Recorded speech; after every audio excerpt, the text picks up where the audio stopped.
நடந்து முடிந்த அரவக்குறிச்சி சட்டமன்ற தொகுதியினுடைய தேர்தலில் புரட்சித் தலைவர் பொன்மனச்செம்மல் எம்ஜிஆர் அவர்கள் கண்ட இரட்டை இலை சின்னத்தில் வாக்களித்து ஒரு மகத்தான வெற்றியை உருவாக்கி தந்த வாக்காளர் பெருமக்களுடைய அனைவரது பாதங்களிலும் கோடான கோடி நன்றி மலர்களை பாதம் பணிந்து வணக்கத்துடன் சமர்ப்பித்து, அரவக்குறிச்சி சட்டமன்ற தொகுதி என்பது காவிரி ஆற்றிலே தொடங்கி திண்டுக்கல் மாவட்டம் ரங்கமலை கணவாய் வரை நீண்ட தொகுதியாக இருக்கின்ற காரணத்தினால் சட்டமன்ற உறுப்பினரை சந்திப்பதற்கு அரவக்குறிச்சி சென்று அரவக்குறிச்சி அலுவலகத்திலே சட்டமன்ற உறுப்பினரை சந்திக்க வேண்டும் என்று சொன்னால் பொதுமக்கள் 2 பேருந்துகளை மாற்றி அங்கே சந்திக்கக்கூடிய நிலையை மாற்றி தேர்தல் நேரத்தில் சொன்ன வாக்குறுதியை நிறைவேற்றக்கூடிய வகையில் வேலாயுதம்பாளையத்தில் தனியாக சட்டமன்ற உறுப்பினர் அலுவலகம் தற்பொழுது திறந்து வைக்கப்பட்டுள்ளது என்ற செய்தியை உங்களிடத்திலே மகிழ்ச்சியோடு தெரிவித்துக் கொண்டு, அனைத்து நாட்களிலும் சட்டமன்ற உறுப்பினர் அலுவலகம் வேலாயுதம்பாளையத்திலே செயல்படும். வாரந்தோறும் சனிக்கிழமை காலை 10 மணிக்கு சட்டமன்ற உறுப்பினர் என்ற முறையில் நான் அமர்ந்து பொதுமக்களிடத்திலே மனுக்களை பெற்று மதியம் வரை அதற்குண்டான உரிய நடவடிக்கை நிச்சயம் மேற்கொள்ளப்படும் என்ற உறுதியும் உங்களிடத்திலே பணிவன்போடு சமர்ப்பித்துக் கொண்டு, நம்முடைய காவிரி ஆற்றின் குறுக்கே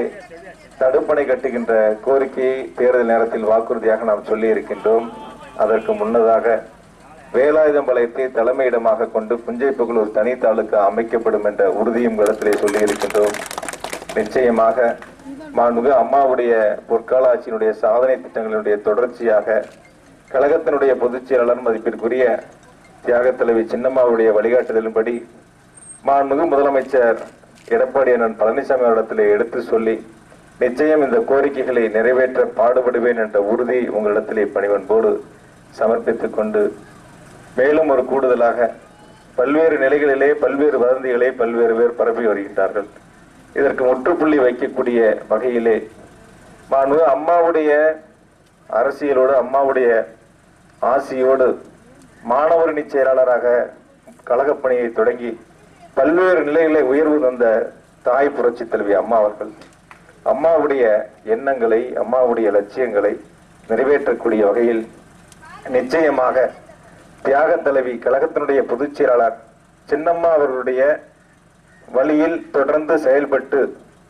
கழகத்தினுடைய துணை பொதுச் செயலாளர் பெரும் மதிப்பிற்குரிய அண்ணன் டிடிவி தினகரன் அவருடைய வழிகாட்டுதலின்படி நிச்சயமாக முதலமைச்சரிடத்தில் எடுத்து சொல்லி அனைத்து திட்டங்களையும் கொண்டு வந்து சேர்க்க பாடுபடுவேன் என்ற உறுதியை சொல்கிறேன். நன்றி, வணக்கம்.